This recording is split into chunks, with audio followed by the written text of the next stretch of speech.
ছোট্ট একটু বুদ্ধি আর কৌশল আমরা যদি প্রত্যেক দিনের কাজে অ্যাপ্লাই করতে পারি বন্ধুরা, তাহলে আমাদের কিন্তু প্রত্যেক দিনের কাজগুলোই অনেকটাই সহজ হয়ে যায়, কোনো কাজই কঠিন বলে মনে হয় না। চলুন আজকের এমনই কিছু অসাধারণ ছোট ছোট টিপস আপনাদের সঙ্গে শেয়ার করি। আমাদের বাড়িতে এই ধরনের অনেক কৌটোর ঢাকনা থাকে, দেখা যায় কৌটো হয়তো নষ্ট হয়ে গেছে, ঢাকনাটা আমরা কোনো কাজে ব্যবহার করি না।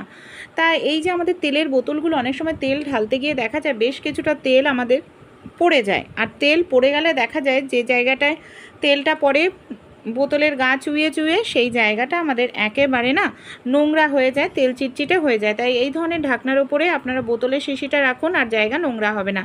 নেল পালিশ আমরা কম বেশি প্রত্যেক মহিলারাই কিন্তু ব্যবহার করি, কিন্তু দেখবেন নেল পালিশ শেষ হয়ে গেলে নেল পালিশের যে শিশিটা থাকে সেটাকে আমরা কি করি, কোনো কাজেই ব্যবহার করি না, সেই নেল পালিশের শিশিটাকে ফেলে দিই। তাই এই নেল পালিশের শিশিটাকে ইউজ করতে পারি, যেহেতু কাচের হয়, ভারী হয়। আমাদের বাড়িতে মশা তাড়ানোর জন্য এই ধরনের ধূপকাঠির সঙ্গে কোনো রকম স্ট্যান্ড আসে না, আর ধূপকাঠিগুলো এখানে ওখানে ঝরালেও আগুন ধরে যাওয়ার সম্ভাবনা কিন্তু থাকে। তাই এই ধরনের মশামারি ধূপকাঠিগুলোর আমরা এইভাবে নেল পালিশ শিশির মধ্যে রাখলে স্ট্যান্ড হিসাবে কাজে লাগবে। আমাদের বাড়িতে যে এই ধরনের পুরনো টুলগুলো থাকে, অনেক সময় দেখা যায় ফেটে যায়, নষ্ট হয়ে যায়, রং উঠে যায়, এটা বেকার ভেবে আমরা এটাকে আর কাজে লাগাই না। তো এই ধরনের পুরনো টুল দিয়ে আমরা খুব সুন্দর একটা জিনিস তৈরি করে নিতে পারি। এর জন্য টাকা পয়সা কিছু খরচ করতে হবে না, 1 টাকাও লাগবে না। আমাদের বাড়িতে যে টুলটা আছে, আমি এখানে পুরনো একটি গেঞ্জি নিয়েছি। এই ধরনের পুরনো গেঞ্জির সাথে আপনারা শার্ট যে কোনো কিছু একটি নিয়ে নিতে পারেন। সবার প্রথমে গেঞ্জিটাকে এইভাবে দেখুন টুলের মধ্যে আমরা পরিয়ে নিলাম। গেঞ্জির যে হাতাটা আছে সেটাকে আমাদের কি করতে হবে, এইভাবে ভেতরের দিকটাই ঢুকিয়ে দিতে হবে হাতাটাকে। দুটো হাতাই দেখুন আমি এইভাবে ভেতরের দিকটাই ঢুকিয়ে দিলাম। তারপর গেঞ্জির যে নিচের দিকটা আছে সেটাকে আমি কি করব, টুলের সঙ্গে এইভাবে দেখুন আমি সেট করে নিচ্ছি। আমাদের ঠিক এইভাবেই কিন্তু টুলের সঙ্গে এটাকে সেট করে নিতে হবে। আপনারাও এটাকে এইভাবে টুলের সঙ্গে সেট করে নেবেন। কত সুন্দর একটি বাস্কেট তৈরি হয়ে গেল। এই বাস্কেটটার মধ্যে আমরা বাড়িতে বাচ্চা থাকলে বাচ্চাদের খেলনা রেখে দিতে পারি, কারণ বাচ্চাদের খেলনা দেখবেন এখানে সেখানে রেখে দিলে ঘরও এলোমেলো মনে হয়। তাছাড়াও আমরা আরও ছোট ছোট জিনিস কিন্তু এর মধ্যে রাখতে পারি। জামা কাপড়, নোংরা জামা কাপড় এখানে ওখানে ছড়িয়ে ছিটিয়ে না রেখে এর মধ্যে আমরা ভরে রাখতে পারি। ভালো লাগলে আইডিয়াটি ট্রাই করে অবশ্যই দেখবেন। আমাদের বাড়িতে এই ধরনের চালের বস্তা, যে আটার বস্তা আসে, অনেক সময় দেখা যায় চালের বস্তা আটার বস্তাকে আমরা অনেক সময় যে কাজটি করি পাপোশ হিসাবে ব্যবহার করি, কিন্তু দরজার সামনে এই চালের বস্তা বা আটার বস্তা এইভাবে থাকলে দেখতে দেখুন কতটা বাজে লাগে। তাই একটি কাজ করবেন, পুরনো একটি গেঞ্জি আপনারা নিয়ে নিন। এখানে দেখুন আমি একটি পুরনো গেঞ্জি নিয়েছি। পুরনো গেঞ্জিটাকে সবার প্রথমে কি করব, আমাদের এইভাবে পুরনো গেঞ্জিটাকে উল্টো করে নিতে হবে। এখানে দেখুন আমি পুরনো গেঞ্জিটাকে এইভাবে উল্টো করে নিলাম। তারপর গেঞ্জির যেখানে কলার আছে, কলারের দিকটায় এখানে দেখুন আমি পরিয়ে নিচ্ছি। মানে আমি গেঞ্জির কলারের দিকটাতে আমাদের যে চটের বস্তাটা আছে সেটাকে রেখে গেঞ্জিটাকে নিচের দিকটায় এইভাবে আমি সোজা করে দেব। আর এইভাবেই আমাদের কিন্তু সোজা করে নিতে হবে। তারপর এটাকে দেখুন আমরা যদি পাপোশ হিসাবে ব্যবহার করি দেখতেও কিন্তু খারাপ লাগবে না। দরজার সামনে রাখলে মনেই হবে না যে আমরা বস্তা দিয়ে পাপোশটা তৈরি করেছি। আমাদের বাড়িতে আমরা অনেকেই দেখা যায় লঙ্কা, শুকনো লঙ্কার তরকারি খেতে ভীষণ পছন্দ করি, কিন্তু সমস্যাটা কি হয় জানেন, এই যে শুকনো লঙ্কার তরকারি রান্নাতে খেলে অনেক সময় গলাপুক জ্বালা করে, গ্যাস অম্বল হয়, অতিরিক্ত ঝাল হয়ে যায়। তাই কি করবেন, যখন ভাত রান্না করবেন, ভাত যখন ফুটে উঠবে তার উপর আপনারা চাইলে লঙ্কাগুলো দিয়ে দিতে পারেন, কিংবা এই ধরনের চা ছাঁকনির ওপর লঙ্কাগুলো আপনারা রেখে নিন। 1 মিনিট মতো রেখে দেবেন। এই যে গরম ভাবটা লাগবে তার কারণে লঙ্কাটা অর্ধেক সেদ্ধ হয়ে যাবে, পেস্ট করলেও ভালো হবে, ঝালের পরিমাণ কমে যাবে, তরকারির কালারও ভালো হবে, এমনকি গলাপুক জ্বালাও করবে না। রান্না করার জন্য আমরা প্রত্যেকেই কিন্তু প্রেশার কুকার ব্যবহার করে থাকি, কিন্তু অনেক সময় দেখা যায় প্রেশার কুকারের যে হ্যান্ডেলটা এতটাই ঢিলা হয়ে যায় যে সহজে আমরা মানে কাজবাজ করতে পারি না। কাজবাজ করতে গেলে আমাদের খুবই অসুবিধার মধ্যে পড়তে হয়। কিন্তু আমাদের বাড়িতে অনেকেরই কিন্তু দেখা যায় স্ক্রু ড্রাইভার থাকে না, যে আমরা নাটটাকে টাইট দেব। তাই বাড়িতে যদি আপনাদের স্ক্রু ড্রাইভার না থাকে কোনো রকম টেনশন নেই, চামচ আমাদের প্রত্যেকের বাড়িতেই থাকে, প্রত্যেকের রান্নাঘরেই থাকে। আপনারা কি করবেন, এইভাবে একটি চামচ নিয়ে নিন। এই দেখুন এখানে আমি একটি চামচ নিয়ে নিয়েছি। চামচ দিয়েই আমরা খুব সহজেই কিন্তু এটাকে টাইট করে নিতে পারি। এইভাবে আপনারাও চামচের সাহায্যেই এটাকে খুব সহজেই দেখবেন টাইট করে নিতে পারবেন। আর টাইট করতে গেলে আপনাদের কোনো রকম অসুবিধাই হবে না। এখানে দেখুন আমি কত সহজেই টাইট করে নিলাম, যেটা আমার একেবারেই ঢেলা হয়ে গেছিলো, আর সহজে আমি এটা মানে কাজবাজ করতে পারছিলাম না, প্রেশার কুকারে রান্না করতে গিয়ে অসুবিধা হচ্ছিল। তাই এই ছোট্ট টিপসটি অবশ্যই কিন্তু আপনারাও অ্যাপ্লাই করবেন বন্ধুরা। আশা করছি আপনাদের স্ক্রু ড্রাইভারের কোনো রকম প্রয়োজন পড়বে না, আর এটার সাহায্যে সাহায্যেই আপনাদের কাজটি সহজ হয়ে যাবে। ভাত আমরা কম বেশি প্রত্যেকেই রান্না করি। ভাত রান্না করার পর একটা সমস্যা দেখা দেয়, সেটা হলো ভাতের ফ্যান ঝরানো নিয়ে। ভাতের ফ্যান ঝরাতে গেলে অনেক সময় দেখা যায় আমাদের না মানে ভাতের ফ্যানের মধ্যে বেশ কিছুটা ভাত পড়ে যায়, আর বেশ কিছুটা ভাত পড়ে গেলে অনেক সময় সেই ভাতটা তুলেও না, আর ভাতটা আমাদের নষ্ট হয়। তাই আমাদের প্রত্যেকের বাড়িতেই সাঁড়াশি থাকে। আপনারা ভাতের হাঁড়িতে যেখানে উপর দেবেন এইভাবে সাঁড়াশির দিয়ে তারপর উপর দিন, এতে কী হবে, সাঁড়াশির কারণে ঢাকনাটা টাইটভাবে আটকে থাকবে। এতে দেখবেন ভাতের ফ্যানটা খুব ভালোভাবে ঝরানোও হবে, আর ফ্যানের মধ্যে আপনাদের একটুও কিন্তু ভাত পড়ে নষ্ট হবে না। ভালো লাগলে টিপসটি অবশ্যই আপনারা ফেলে দেওয়া জিনিস দিয়ে এই যে এত সুন্দর জিনিস তৈরি হয়, ভিডিওটি না দেখলে আপনারা বুঝতেই পারবেন না। বাড়িতে থাকা পলিথিন দিয়েই আমরা তৈরি করে নিতে পারি খুব সুন্দর ফুল, আর্টিফিশিয়াল ফুল, যে ফুলগুলো আমরা আমাদের ফুলদানিতে রাখলে আমাদের ঘরের সৌন্দর্যও কিন্তু বেড়ে যাবে দুগুণ। কিভাবে আমরা পলিথিন দিয়েই খুব সুন্দর ফুল তৈরি করব, চলুন তাহলে দেখে নিই। এর জন্য দেখুন, সবার প্রথমে আমি নিয়ে নিয়েছি এই ধরনের পেপার, নর্মাল পৃষ্ঠা, সাদা পৃষ্ঠা, বা আপনারা নর্মাল খবরের কাগজও নিয়ে নিতে পারেন। সবার প্রথমে এখানে আমি দেখুন একটা পৃষ্ঠা নিয়ে নিয়েছি, A4 সাইজের পেজ, সেটাকে আমি অর্ধেক করে কেটে নিলাম, তাহলে দুটো টুকরো হলো। তারপর এটাকে আমি ভাঁজ করব, ভাঁজ করে 3টে ভাঁজ দেব। এখানে আমাদের টোটাল 6টা টুকরো করে নিতে হবে। ভাঁজের যে জয়েন্টের জায়গাগুলো আছে, জয়েন্টের জায়গাগুলোকেও এইভাবে দেখুন কেটে আমি নিয়ে নিয়েছি 6টা টুকরো। এখানে আমার রেডি হয়ে গেছে। সরু কিছু নিয়ে নিতে হবে। সরু কিছু এইভাবে কোণের দিকটায় রেখে এইভাবে আমরা যদি ফোল্ড করতে থাকি, সরু একটি লাঠি বা স্টিক তৈরি হয়ে যাবেই দেখুন। আর যে শেষ মাথাটা আছে, শেষ মাথায় কিছুটা পরিমাণ আঠা নিয়ে নিন। আঠা দিয়ে শেষ মাথাটাকে আমাদের এইভাবে লাগিয়ে দিতে হবে। এই দেখুন শেষ মাথাটা আমি এইভাবে লাগিয়ে নিলাম। আরও একটি আমি আপনাদের করে দেখাচ্ছি। এইভাবেই আমাদের 6টা এই কাগজের যে লাঠিগুলো ছোট মানে তৈরি করে নিতে হবে। শেষ মাথাতেও এটাতেও একইভাবে আঠা লাগিয়ে নেব। আর যখন আমরা এটা তৈরি করব, খুব টাইট করে তৈরি করতে হবে, ঢেলা করলে কিন্তু হবে না। এটা টাইট করে এরকম সরু করে তৈরি করে নিয়েছি আমি টোটাল 6টা। সাইডে রেখে দিচ্ছি। আরও একটি পেজ নিয়েছি। আগের পেজটাকে আমি 2টো ভাঁজ দিয়েছিলাম, এই পেজটাকে আমি 3টে ভাঁজ দিচ্ছি। A4 সাইজের পেজ, মানে আগেরটার থেকে এই পৃষ্ঠাটাকে আমাদের ছোট করে চৌকো করে কাটতে হবে। এইভাবে কেটে নিয়ে একটা পৃষ্ঠা আমি সরিয়ে দিচ্ছি, আর যে জয়েন্টের জায়গাটা রয়েছে সেটাকে আমি কেটে নিচ্ছি। আবারও আমি ছোট করে এইভাবে 6টা পিস করে নিলাম। প্রথমটা যেরকম আমি ছোট লাঠি বানিয়েছিলাম, ঠিক একইভাবে এরকমভাবেও ছোট 6টা লাঠি আমাদের তৈরি করে নিতে হবে। আর জয়েন্টের জায়গাটায় আবারও আমরা একটু আঠা লাগিয়ে ভালো করে আটকে দেব।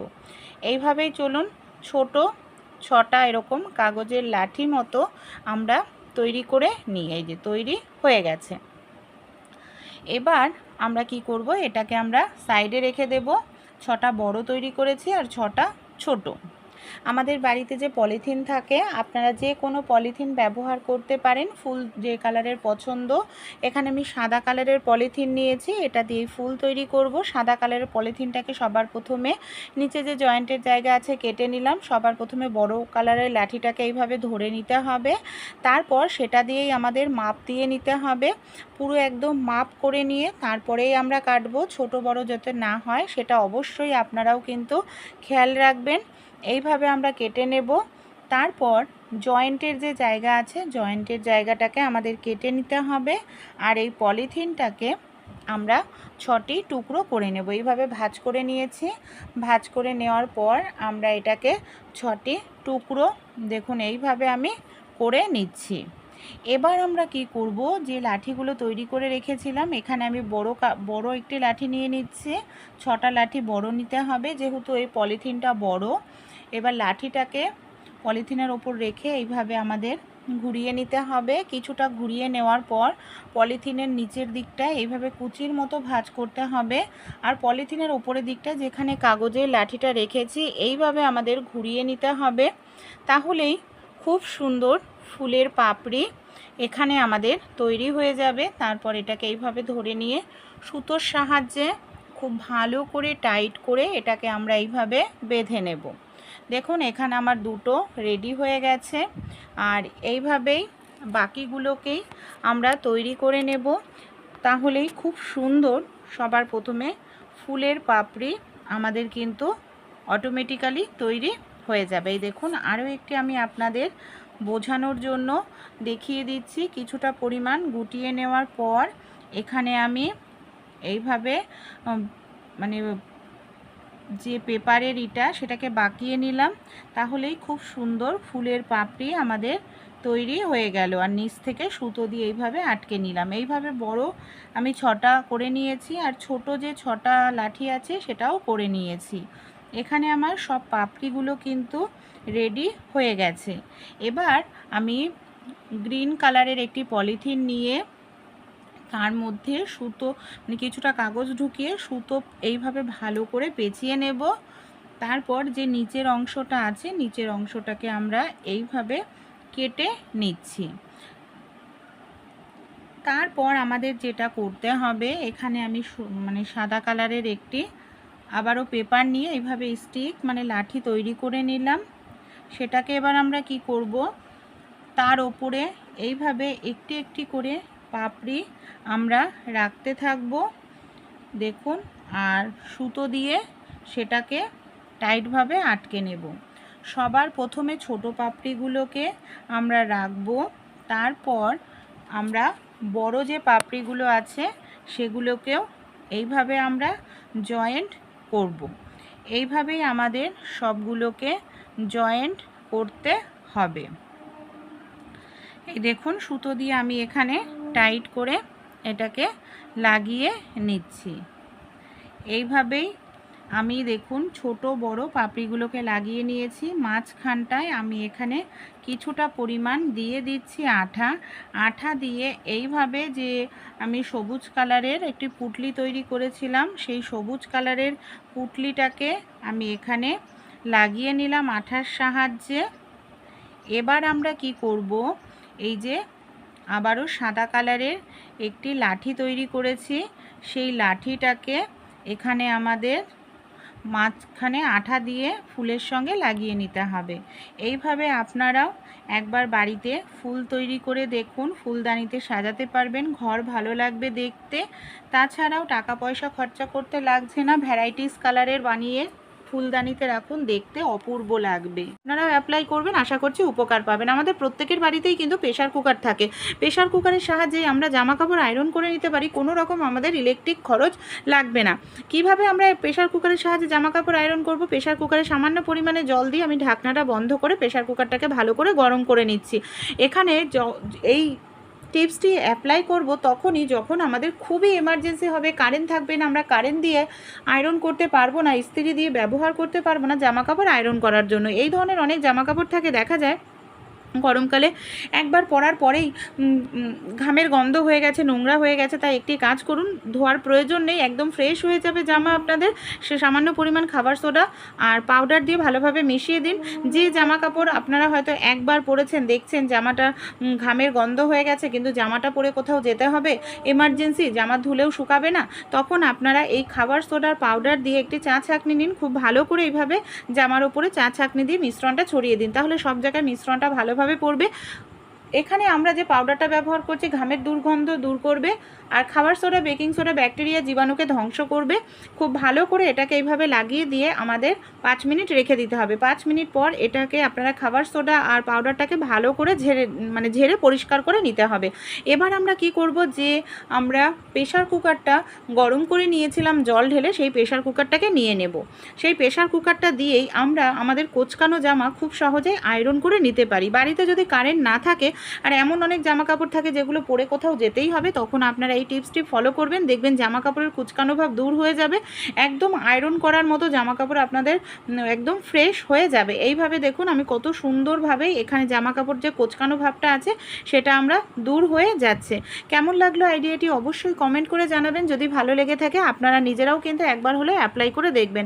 আলু আমরা কম বেশি প্রত্যেকেই খেয়ে থাকি। অনেক সময় দেখা যায় আলুর আমরা কোনো রেসিপি তৈরি করব, আলু প্রচণ্ড গরম রয়েছে, জলের ভেতর ভেতর দিলে সেই আলুটা দেখা যাচ্ছে টেস্ট নষ্ট হয়ে যাচ্ছে। তাই জলে ভেজানোর প্রয়োজন নেই। আপনারা এই ধরনের লুচি যে ভাজার ঝাঁঝরিগুলো হয় তার উপর আলুটাকে রেখে চামচ নিয়ে নিন, চামচ দিয়ে হালকা করে চাপ দেবেন, দেখবেন খুব সহজে আলুর খোসা আপনারা ছাড়িয়ে নিতে পারবেন। আলুটা নিচে পড়ে যাবে আর আলুর যে খোসাটা রয়েছে সেটা ঝাঁঝরির ওপরেই থাকবে। গরম আলুতে কোনো রকম হাত দিতে লাগবে না, জলে ভিজিয়ে ঠান্ডা করারও প্রয়োজন পড়বে না। ছোট ছোট টিপসগুলি আপনাদের কেমন লাগলো অবশ্যই কমেন্ট করে কিন্তু জানাতে ভুলবেন না।